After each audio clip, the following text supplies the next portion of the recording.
Joining us now, the writer at The Atlantic who wrote that incredible piece with the early look at Andrew Weissmann's new book. George Packer, I tell you, you're the author of my favorite book of all time, The Unwinding. It's a pleasure to get to talk to you.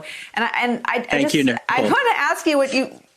Thank you for writing. I look at it still. It's the best explanation of how we got here that I've ever read. We'll have that conversation another day. But tell me what you thought. I assume you read the book and you talked to Andrew about it. What do you think about this account? It's just a blockbuster revelation that people inside what seemed like, and look, this is never the case, but they seem so tightly knit together. Someone on the inside at a very senior level had serious misgivings. There was a lot of camaraderie in the special counsel's office, a lot of mutual respect, but there also turns out to have been a lot of disagreements over how hard to push, how far to push. At crucial moments, there were people close to Mueller. In particular, Weissmann names a lawyer named Aaron Zebley, who were hesitant to go too far because they were afraid the White House would explode, that perhaps Mueller would be fired, the whole investigation would be shut down. And in other cases, Trump's pardon power allowed witnesses and suspects to stonewall the office, and there wasn't much they could do about that because the pardon power is presidential.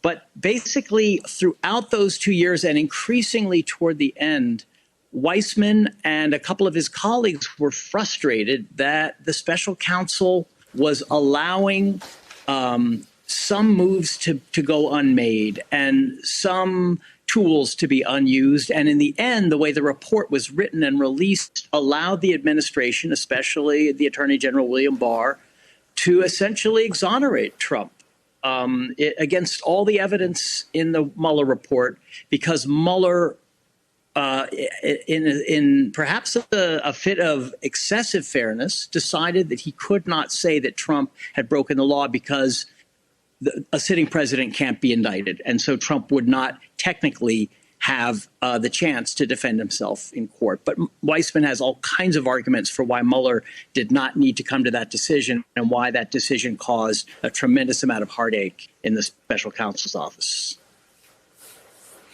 So you mentioned this personal attack on the decision-making and management of the cases by Aaron Zebley. He actually got dispensation in a really extraordinary turn of events to sit next to Mueller when he testified. So there's no one more visibly associated with the decisions. But let me just tick through what I deduced from your report about what Weissmann is criticizing. He's criticizing, one, there's a line in your story that says, they were hamstrung by Mueller's decision not to look into Trump's financial dealings with Russia, which might have established a source of Russian leverage over Trump, but which the president had declared a red line not to be crossed.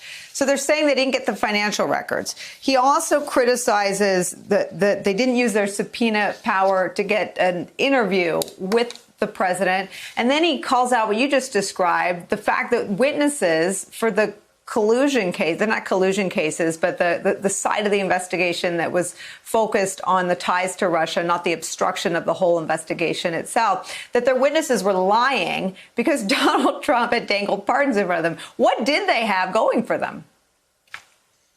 You know, it seemed at the outset and from the outside that they had all the tools of internal Justice Department investigation, that they would be left alone by the Attorney General to do their job, which was to subpoena, to talk to witnesses, to bring indictments, to charge, to try, to convict. And they did that in some cases. In fact, they got a lot of convictions and a lot of indictments, including in Weissmann's case, the most important was Paul Manafort, who was Trump's former campaign chairman and who in everything except, by the absolute letter of the law, was colluding with a Russian intelligence officer, Konstantin Kilimnik, in exchanging campaign information to Kilimnik, in exchange for favors from Kilimnik.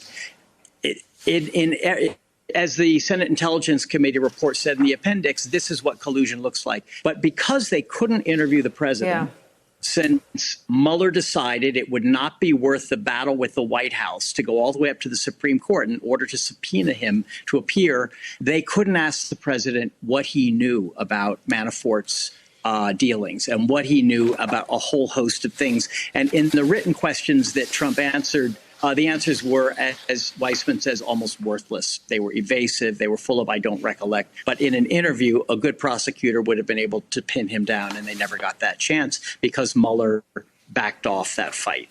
Hey there, I'm Chris Hayes from MSNBC. Thanks for watching MSNBC on YouTube. If you want to keep up to date with the videos we're putting out, you can click subscribe just below me or click over on this list to see lots of other great videos.